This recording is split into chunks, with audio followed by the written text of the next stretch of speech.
আসসালামু আলাইকুম আম্মাজান, happy new year. জামাই, তোমারে কতবার বলছি আমার সাথে ইংলিশে কথা বলবা না, আমি ইংলিশ বুঝি না। আমার তো মনেই ছিল না। নতুন সাল মুবারক আম্মাজান। কোথায় তুমি নতুন শাল দেখতেছো? এটা তো তোমার শ্বশুর আব্বা 5 বছর আগে কিনা দিছে।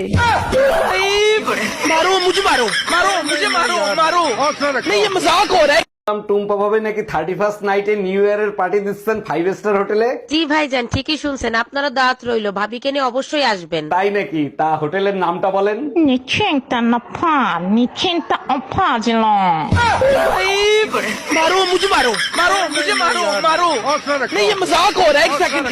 এই কই তুমি, দেখো পেপারে কি লিখছে। কি হইছে? চিল্লাও কেন? তোমার জাত গোষ্ঠী কি পানিতে পড়ছে? প্রতিদিন পুরুষে শব্দ ব্যবহার করে 15,000 আর মেয়েরা করে 30,000। ঠিকই তো লিখছে। তোমাদের পুরুষদের এক কথা দুইবার না বললে তোমাদের কানে যায়? অরুণ ভাই, কি হইছে? আপনি নাকি আজকে মসজিদের হুজুরের সাথে গ্যাঞ্জাম করছেন? হুজুর উল্টো পুল্টো বয়ান দেয়, বলে ভালো কাজ করলে জান্নাত পাবেন। হুজুর ঠিকই তো বলছে, ভালো কাজ করলে সবাই জান্নাত পাবে। হ্যাঁ, জান্নাত তো সরকারি গোডাউনের মাল, সবাইরে দিয়ে দেবো। জান্নাত আমার বোন নাম। হ্যাপি নিউ ইয়ার ভাবি। এতদিন তো পাশের ভাবির টুম্পা ভাবিরে নিয়েছিল, এখন আবার হ্যাপি আসলো কোথা থেকে? আরে বোকা, ওটা ইংলিশ শব্দ। হ্যাপি মানে সুখী। জাউরাটা তো আমারে খাইছে, এখন দেখি হ্যাপির সাথে সুখী ভাবিরেও খোঁজে।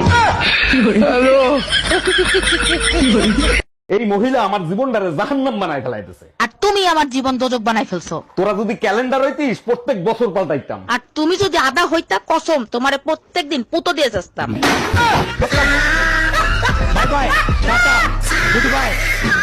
ভাইয়া, এখন সোনার ভরি কত? ভাবি, সোনার ভরি 80,000 টাকা। আমার জন্য একটু কম করা যায় না? আপনি এক কাজ করেন, আমাকে নিয়ে যান পুরো ফ্রি। আপনার জন্য 50 লাখ লস করছি। আমার জন্য লস হয়ে গেল মানে? আগে জানলে 50 লাখ দিয়ে কি জামাই আনতাম?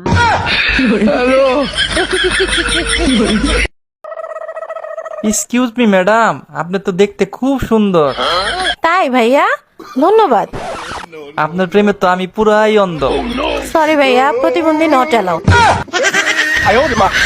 এই শুনছো, এবার ঈদে কোথায় বেড়াতে যাবা? তাড়াতাড়ি বলো। এবার তো প্রচুর গরম পড়ছে, চলো আমরা সুন্দরবন ঘুরে আসি। বাপের বাড়ি কোরবানির ঈদে যাইও, এবার চলো বান্দরবান ঘুরে আসি। বান্দরবনই তো যাবো, ওইখানে তোমার লেস কাটা আত্মীয় স্বজন আছে না?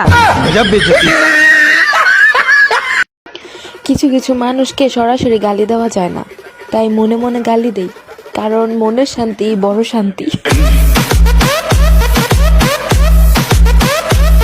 শোনো, এইবার যে নতুন সোয়েটারটা এনে দিছো না, এটা আমি গরম পানিতে সিদ্ধ করে ধুইছি। এখন সোয়েটার ছোট হয়ে গেছে, এখন আমি কি করব? তুমি এক কাজ করো, ওই গরম পানিতে তুমিও নিজেকে সিদ্ধ করে ফেলো, তারপর রোদে শুকাও, দেখবা সোয়েটার ফিট হয়ে যাবে।